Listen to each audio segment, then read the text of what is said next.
antara keistimewaan umat Nabi Muhammad sallallahu alaihi wasallam dan antara keistimewaan Nabi Muhammad sallallahu alaihi wasallam yang dicemburui oleh umat-umat lain, bahkan dicemburui oleh nabi-nabi dan rasul-rasul lain, ialah apabila Allah Subhanahu wa taala membongkarkan pelbagai rahsia dan ilmu kepada Nabi sallallahu alaihi wasallam, tetapi tidak diceritakan kepada nabi-nabi lain seperti terperinci seperti itu.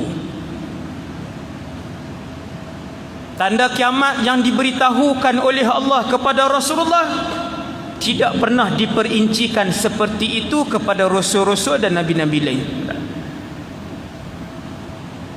Yang ni disebutkan sendiri oleh Nabi sallallahu alaihi wasallam bila Nabi cerita tentang fitnah Dajjal. Bila Nabi sebut kat sahabat tentang fitnah Dajjal, Nabi kata tidak ada rasul yang boleh membongkarkan sifat Dajjal, hal ehwal Dajjal, keadaan ketika mana Dajjal ini keluar, seperti mana lebar dan luas yang aku terangkan, kata Rasulullah. Tak ada. Alhamdulillah. Cuma kita yang berbaki, kita umat Nabi Muhammad ambil tahu ataupun tak ambil tahu. Hadis pertama yang cara ringkas malam ni disebutkan oleh Nabi sallallahu alaihi wasallam dalam satu kitab berkait dengan akhir zaman lah. Kata Nabi sallallahu alaihi wasallam, yataqarabuz zaman wa yanqusul amal wa yulqash syuhu wa yakthurul harju.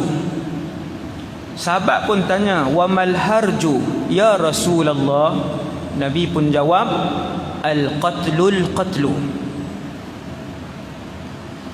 Di antara tanda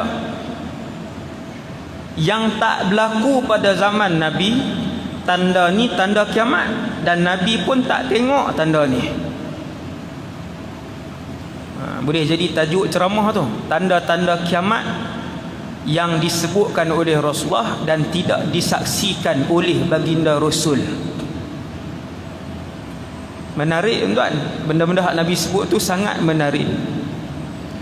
Nabi tak tengok hari ni kita hidup 2018 1440 Hijrah, seolah-olahnya kita nak beritahu kepada Nabi, ya Rasulullah, kami melihat kesemuanya dengan mata kami.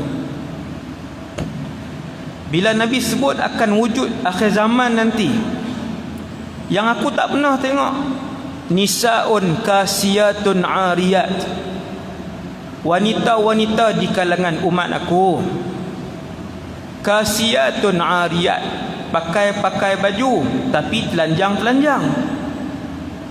Lam arahunna, Nabi kata aku tak tahu mereka ni macam mana, aku pun tak pernah tengok. Pakai baju tapi telanjang. Inna lillahi wa inna ilaihi raji'un. Nampak tak zaman hari ni? Nampak. Banyak tak? Banyak. Dia pakai jubah tapi macam telanjang. Jubah dia tu ketat, nipis, ikut semua bentuk daripada atas sampai bawah. Ni hak Nabi sebut ni. Nabi sebut dua sifat macam berlawanan. Nabi kata aku pun tak nak tengok. Tapi kasiyat ariyat, pakai baju tapi nampak semua. Lam arahunna, kata Rasulullah, wanita-wanita ini, dengar ni, anak-anak perempuan hak duk ada, anak-anak perempuan hak pakai seluar jin, duk keluar pergi pasar malam, duk keluar pergi simat. Ni saya peringat malam ni siap-siap. Kalau tak tegak, Nabi gelar kalian sebagai dayus, takkan dan diharamkan oleh Allah masuk syurga. Ayah-ayah, suami-suami yang ada isteri, ada anak-anak, tak tutup aurat, berani keluar dengan jantan, kasar ni. Dan pak tak berani tegak, suami tak berani tegak, Nabi kata itu dayus. Dan dayus Allah haramkan syurga. Itu satu hal lah. Hak yang kedua, hak ni lah, hak wanita-wanita ni, hak berbaju tapi telanjang. Nabi kata aku pun tak tahu lepas ni apa dia. pakai jubah. Nama jubah, waktu beli tu beli jubah, tapi jubah tu ketat dan jubah tu nipis. Banyak ada berlambak. Lagi kenuri lagi dia pakai, lagi seronok nak tayang kat orang. Macam baju berenang tu. Nabi kata hak pakai macam ni, jubah ketat, nampak tubuh badan, kadang-kadang nampak bentuk-bentuk apa semua ni. Nabi kata perempuan-perempuan macam ni, kumpulan wanita ini masuk syurga pun tak, bau syurga pun tak. Wa inna rihaha la yujadu min masirati 500 am. Bahkan Nabi kata sesungguhnya wangi-wangian syurga ini waktu duduk berjalan di atas titi sirat 500 tahun sebelum sampai depan pintu syurga, bau dah. Faham tak ni?